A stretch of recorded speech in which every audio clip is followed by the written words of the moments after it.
ไงพอหลังข่าวป่ะคะเนี่ยก็ใช่แล้วดูนางงามก็ดูจากละครนี่แหละเธอแรงปะคะแรงโอ้นี่ก็การบ้านแน่นนอน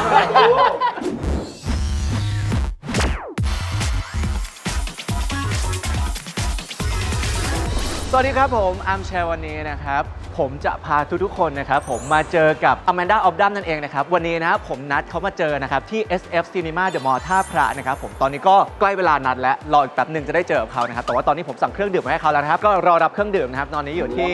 ซีนีคาเฟ่นะครับผมรับเครื่องดื่มแล้วไปหาอแมนดากันครับ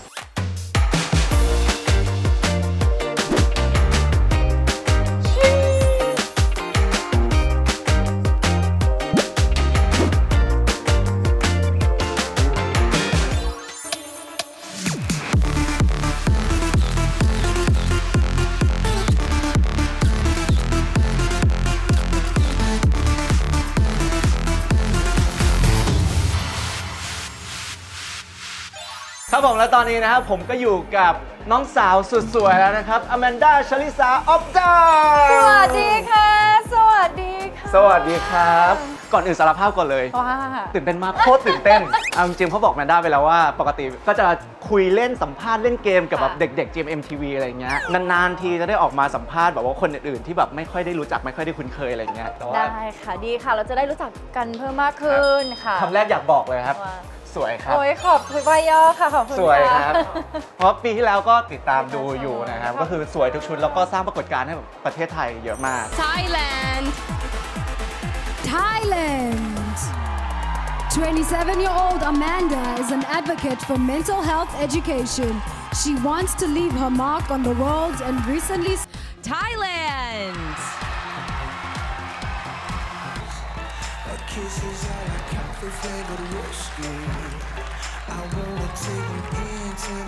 ที่ผ่านมาเพิ่งจะผ่านการประกวด Miss Universe นะฮะเป็นยังไงบ้างความรู้สึกในฐานะที่เราเป็นรุ่นพี่มันมีความบอกว่าตื่นเต้นแทนรุ่นน้องนะจะบอกว่าตอนที่ด้าดูอยู่นะคะความรู้สึกเรารู้สึกว่าตื่นเต้นมากกว่าตอนที่เราไปประกวดอีกเพราะว่าตอนที่เราไปประกวดเนี่ยเราเป็นคนอยู่แบ็กสเตจเองคือมันมีอะไรที่จะต้องทำเยอะแยะไปหมดจนทำให้เราไม่มีเวลาที่จะมาตื่นเต้น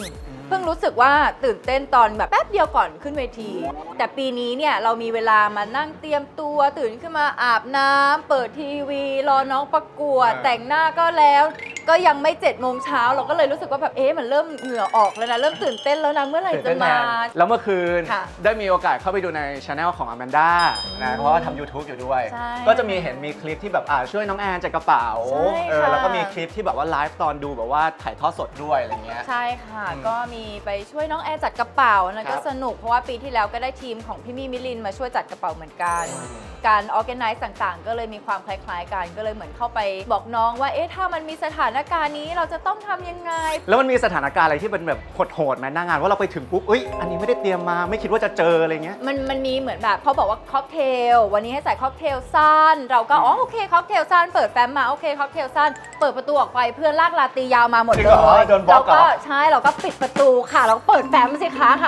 หาลาตีเลยชุดไหนสวยซิมมาใส่เปลี่ยนชุดเดินออกไปเลยมันก็จะมีความที่บอกว่านางงามแต่ละประเทศก็จะมีความไฟกันประมาณนึงแสดงว่าชุดที่เอาไปก็คือเราต้องเตรียมไปสำรองเยอะๆเลยใช่ค่ะเราต้องเตรียมไปค็อกเทลลาตีเครื่องประดับใดๆเตรียมไปให้พร้อมเลยอย่างปีอแมนด้าเนี่ยเอาไปกี่ชุดแล้วได้ใช้จริงกี่ชุดจริงๆมันมีข่าวลือว่าเอาไป150ชุ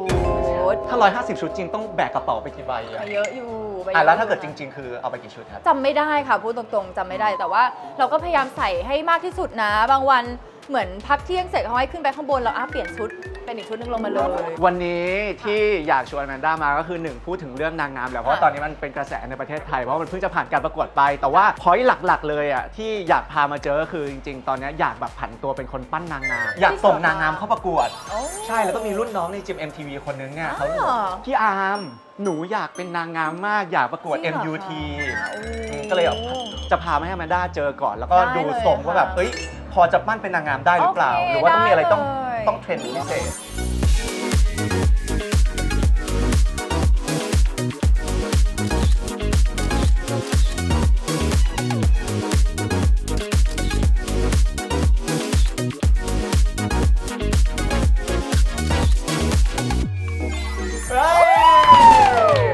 ก็จิทัชกรใช่ล่ะ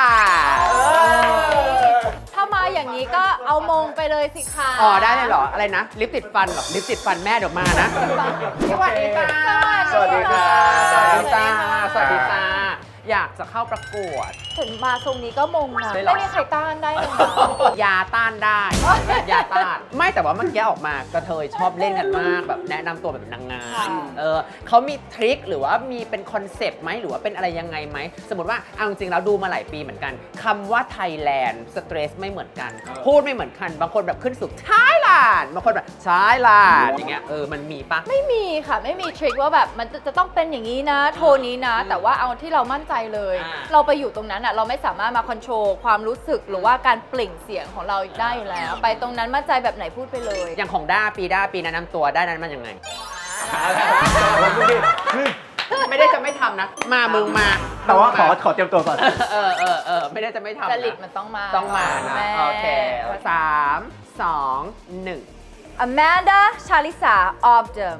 Thailand Amanda Shalisa of them Thailand ถ้าเป็นของปีด้านี่ว่าจับสำเนียงได้ มันจะเป็นขึ้นสูงนิดนึง Thailand แต่ถ้าปีล่าสุดถ้าเป็นแอนจะลงต่ำนิดนึง Thailand ใช่ And Chile Scott Chemist, Thailand. and Chili Scott Chemist Thailand ด้าขอลองได้ไหม ได้ขอลองนะ อุ๊ยแต่ว่าผมเห็นในคลิปเขา เขามีนะ เขาคลิปเขาแล้วเขาพูดให้อัญชลีฟังแล้วอัญชลีบอกว่าเหมือนมาก And Chile Scott Chemist Thailand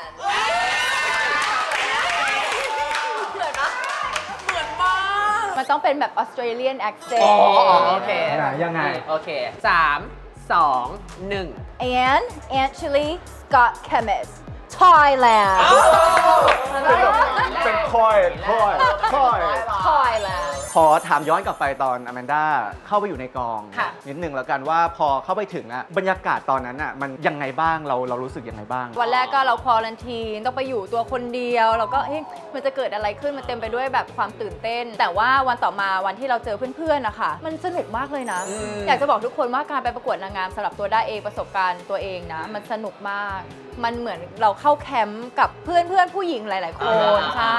แล้วจำได้หลังจากควอลันทีนวันแรกเนี่ยเดินลงมาทานข้าวเช้าก็จะเป็น breakfast เขามีแบบห้องให้นางงามเดินเข้ามา ตอนเราเดินเข้าไปเนี่ยเราแค่รู้สึก amazing อะเหมือนแบบนี่คือสาวงามจากเกือบ 100 ประเทศ นี่คือ 100 ประเทศในห้องเดียวอะ สายตาของนางงามชาติอื่นๆ เวลาแบบเราเดินเข้าไปในห้อง เธอฉัน มี ว่า คนอยากรู้ มันอยากรู้มันแบบเธอเข้าใจป้าสมมติว่าแบบฉันนั่งอยู่อย่างเงี้ยมันมีคนใหม่เดินเข้ามาว่ะมันเพิ่งควอรันทีนลงมาเสร็จปุ๊บ1 2 3 ไม่โอ้โห อย่าไม่รู้ไง พอหลังข่าวปะคะเนี่ย ก็ฉันดูนางงามมันก็ดูจากละครนี่แหละเธอ ไม่มันจอยก็คืออารมณ์เหมือนพอเป็น Miss Universe เนี่ยพอแต่ละคนได้แต่ละตำแหน่งมาแต่ละประเทศเราก็ไปฟอลกันใน IG ใช่ไหมคะ มันก็มีการพูดคุยกันบ้างแล้วก็มี WhatsApp กลุ่มด้วย อ๋อเหรอ ก่อนที่จะเข้ากองเป็น WhatsApp กลุ่มแบบอยู่กันโอ้โหเป็น10 ประเทศก็คืออยู่ครบ เราก็มีการพูดคุยกันในกลุ่มมาบ้างแล้วว่าแบบเธอมาวันไหนฉันมาวันนี้นะ มันเป็นเหมือนการเราได้ไปเจอเพื่อนคนที่เราได้คุยมาเป็นระยะเวลานาน แต่ไม่เจอสักที เหมือนเป็นเพนเฟรนด์มากันนาน ใช่ประมาณนั้นค่ะใช่สนุก แต่รู้ไหมมีกลุ่มหนึ่งที่บอกว่าเป็น WhatsApp รวมใช่ปะมีกลุ่มนี้ไม่มีด้ารู้ปะเนี่ย แรงปะคะแรงเนาะแรงอยู่ กลุ่มนี้ไม่มีเรา กลุ่มนี้ไม่มีด้าแต่เขาก็แบบอุ้ยวันนี้แต่งตัวอะไรลงมา แต่ว่าแต่ละปีคือนางงามเวลาแบบว่าถ่ายรูปลงอินสตาแกรมอะไรเงี้ยคือแต่ละปีก็จะเห็นแล้วว่าอย่างสมมติไทยแลนด์ไปปุ๊บก็จะมีแบบว่าแก๊งเพื่อนสนิทที่เป็นประเทศนี้คือเราไปเมคเฟรนกันตอนไหนอะไรยังไงฮะถึงแบบได้แบบคนนี้คือเพื่อนสนิทของเราแล้วหรอ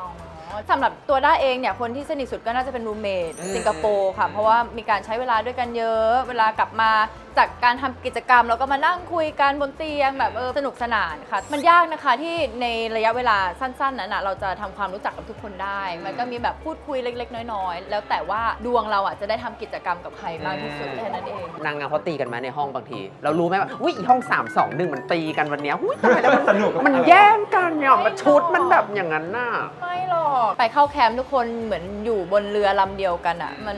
ควรที่จะช่วยพาทุกคนขึ้นไปเราไม่ควรไปกดทับใคร อย่างปีด้าไปปุ๊บด้ามีอะไรที่ห้ามตัวเองเลยว่าไม่ให้ทำเวลาเข้ากองประกวด ไม่เสพข่าวดราม่าอะไรทั้งสิ้นเลยค่ะ ตอนไปอยู่กองเนี่ยหลายคนอาจจะถามนะว่ากดดันหรือเปล่าแบกความหวังของคนทั้งประเทศ ตอนไปเนี่ยไม่ได้รู้สึกอย่างนั้น เพราะว่าเหมือนเราได้ บอกกับตัวเองแล้วก่อนบินว่าเราจะไม่แบกความหวังใครนี่คือโมเมนต์ของด้าจะไปทำให้มันดีที่สุดแค่นั้นเอง enjoy กับทุกโมเมนต์ครั้งหนึงในชีวิตอะเราจะไม่มีโอกาสกลับมาได้ทำแล้ว ก็เลยให้มีความสุขที่สุดแค่นั้นค่ะ แล้วก็พวกโซเชียลมีเดียเนี่ยเข้าใจว่าในช่วงการประกวดเราก็ต้องมีการลงรูปลงอะไร ต้อง เนาะ อัปเดตหน่อยว่า ใช่ แฟนๆเขารอ ใช่ อยู่ แต่เราก็ทำแต่ว่าเราก็จะไม่ไปแบบไม่ไปเสพดราม่าเลย เพราะว่าในโซเชียลมีเดียมันก็มีทั้งบวกและลบ เราก็ไม่อยากทำให้มันทำให้สติเราหลุดได้ใช่ การให้คะแนนบ้าง ค่ะ หลักๆเลยอยากรู้ในห้องดำบรรยากาศในห้องดำเป็นยังไง ไม่น่ากลัวเลย เพราะว่าเข้าไปเนี่ยมันจะไม่มีคำถามไหนที่เราตอบไม่ได้ เพราะทุกคำถามมันเกี่ยวกับตัวเรา เขาถามอะไรบ้างในห้องดำอะเวลาเขา เขาก็ คุย ถามเกี่ยวกับตัวเราว่าถ้ามาประเทศไทยแบบมีที่ไหนแนะนำหรือเปล่า แต่ว่ามี 2 โต๊ะนะคะ กรรมการโต๊ะละ 4 ท่าน ก็จะมีเวลาโต๊ะละ 4 นาที แล้วก็สลับ อ๋อ แล้วก็เขาก็พูดเกี่ยวกับตัวเราเองเลยไม่มีอะไรเลยค่ะ เหมือน ที่แบบ สอบ ตอบไม่ได้ สัมภาษณ์ เหมือนสอบสัมภาษณ์ปะสัมภาษณ์ดูว่าแบบเรามีทัศนคติยังไง ใช่ เราแบบเราพูดเราจาฉะฉานไหมยังไง พูดจาฉะฉานไหมเวลายืนอยู่มีความมั่นใจหรือเปล่าห่อตัวหรือเปล่า พูดแล้วเฟรนลี่ไหมโอ๊ย มันต้องอย่างนี้ตลอด ยืด หรอ เลยนะคะ ถ้าเป็นคนยืดเธอเป็นคนนั่งแบบนี้ตลอดอยู่แล้ว ดี ปะ มาก เป็นนั่งไม่ปกติแล้วไม่ปล่อยตัวเลยเหรอแบบ ถ้าแมนด้ามาอย่างนี้แล้วทำให้ผมแบบว่าตัวงอเป็นกุ้งไม่ได้ผมก็ต้องแบบ ชุดแน่นแม่ชุดแน่นแม่ อ๋อเป็นที่ชุดเป็นที่ชุด งอไม่ได้ รอบพรีลิม ค่ะ มีส่วนกับคะแนนเนี่ย ด้าคิดว่ารอบพรีลิมน่าจะเป็นรอบที่สำคัญที่สุด หรอ ในการประกวดใช่ค่ะ น่าจะเป็นรอบที่เลือกมาแล้วคัดรอบแรกมาแล้วสำหรับวันไฟนอลเพราะฉะนั้นสำคัญมาก แต่ว่าไม่ว่ารอบไหนในการประกวดอะสำคัญทุกรอบอย่ามองว่าอุ๊ยรอบนี้สำคัญต้องทำให้ดีรอบนี้ไม่สำคัญไม่ทำโอเคนิดหน่อยก็ได้ทำทุกวันให้มันเต็มที่ที่สุดผลออกมาไม่ว่ามันจะเป็นยังไงเราก็เต็มที่แล้วอะ อืม กลับไปเราก็ไม่สามารถแก้ไขอะไรได้ เพราะเราทำดีที่สุดแล้ว จริง แล้วอย่างตอนขึ้นเวทีอย่างเงี้ยพวกชุดแบบเปิดตัวอะไรเงี้ยที่มันจะมีแบบคละสีอะไรเงี้ยเรามีโอกาสได้เลือกเองไหมหรือว่าเขาจิ้มมาเลยว่าสีนี้คุณคนนี้ใส่ประเทศนี้ประเทศนี้ใส่ เลือกเองค่ะ เลือกเองเลย แล้วก็เขาค่อนข้างใจดีด้วยเขาให้เวลา1 ชั่วโมง โอ้โห1 ชั่วโมงก่อนนะ ในการเลือก แล้วก็ไม่แย่งกันตายเลยเหรอ กลุ่มละประมาณ 5-6 คนจะไม่ได้แล้วประมาณอยู่แต่น้อยมากประมาณ 5-6 คนมีเป็นราวๆเลยค่ะ ไปเลย เอาเราปล่อยทีละ เลือกเลย 5-6 คน5-6 คน เลือกเลย เอ้า แล้วก็มีห้องรองเยอะมากไปเลยลองเลย เอาชุดไหนเลือกมา แล้วเขาแบ่งตามไหนแล้วตัวทีเราต้องอยู่ข้างหลังป่ะนั่งนั้นนะ ไม่รู้เลยค่ะว่าเลือกตามไหนแต่ว่าชุดเปิดตัวด้าเป็นเหมือนกลุ่มแรกๆ แต่ชุดว่ายน้ำมากลุ่มเกือบสุดท้ายเขาน่าจะแบบคลักๆกันอะไรอย่างเงี้ย ก็แล้วแต่คนเลือก ใช่ค่ะ อืมแล้วตอนด้าไปตอนนั้นอะช่างหน้าช่างผม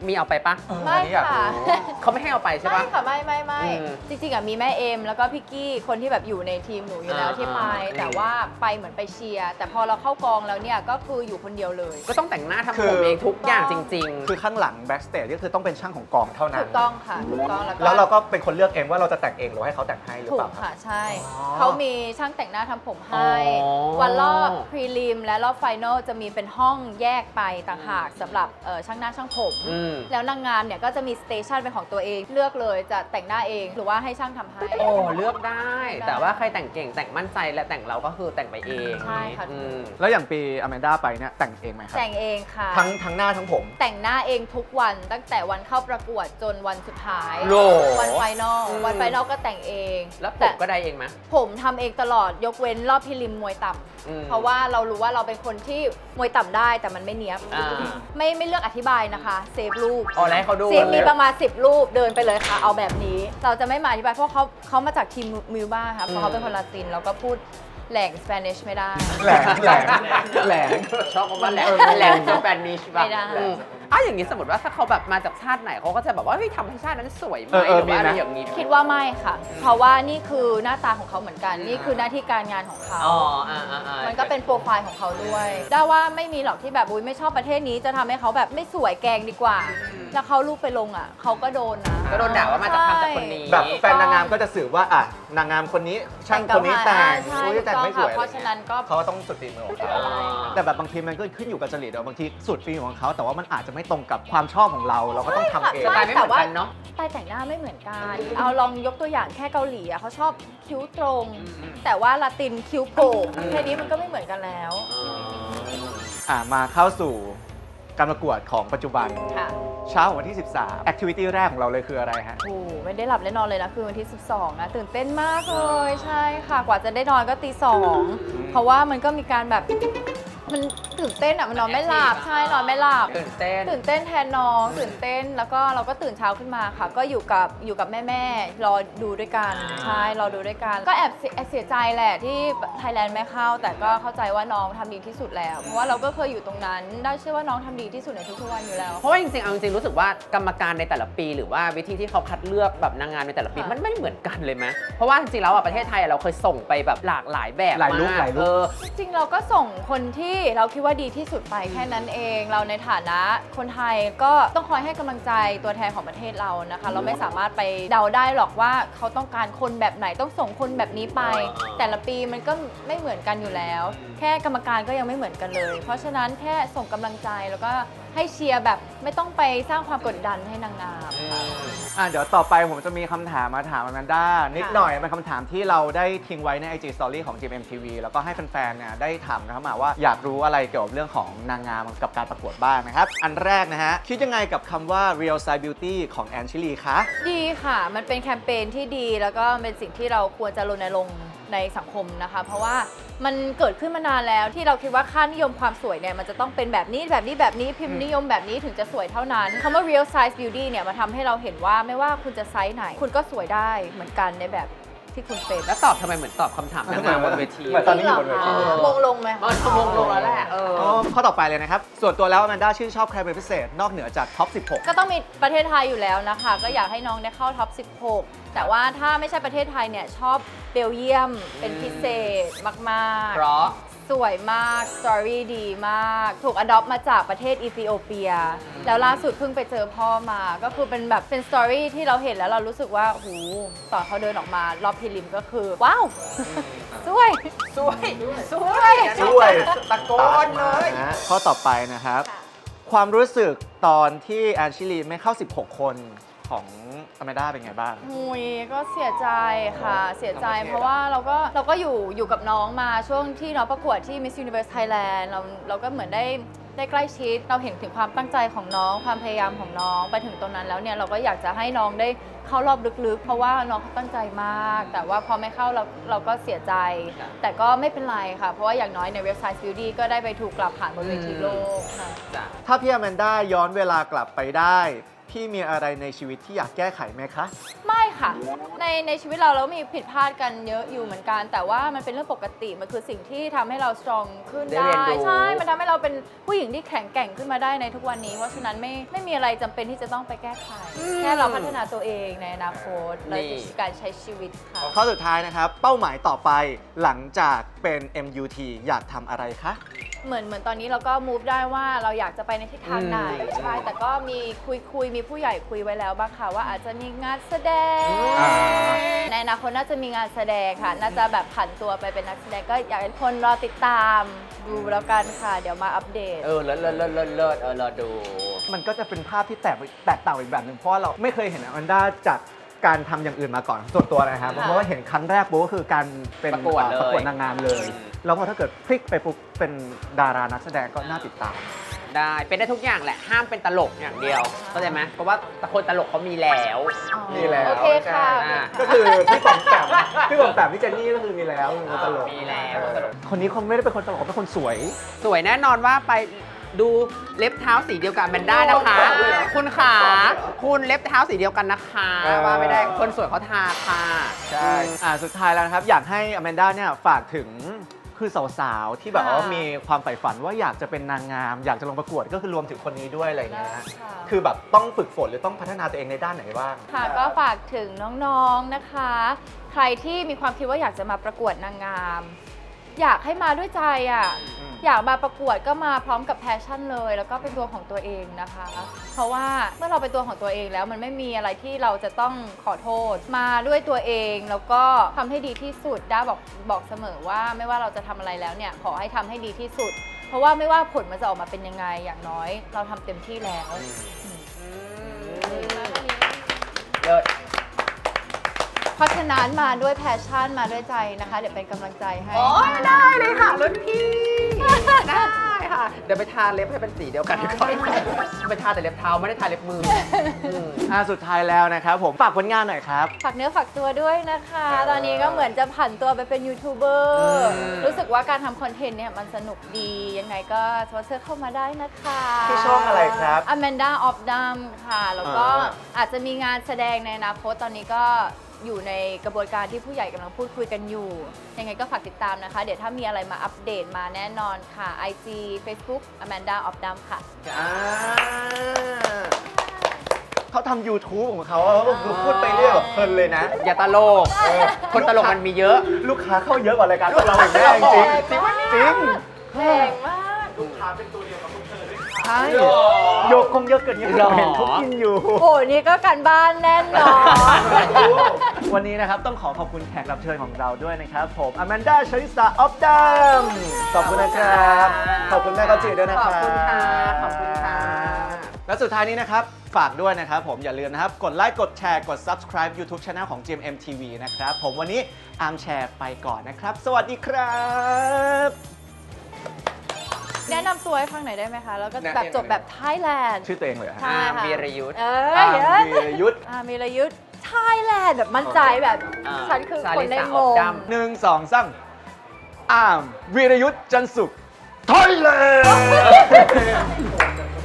เป็นไง อ่ะได้ อันนี้ ได้ ได้ไหมคาแรคเตอร์ป่ะ ถ้าเป็นคนแรก ตกใจเลยนะ ถ้าเป็นคนแรกปุ๊บคนที่สองตอบมาปุ๊บโอ้โหตะโกนแน่นอน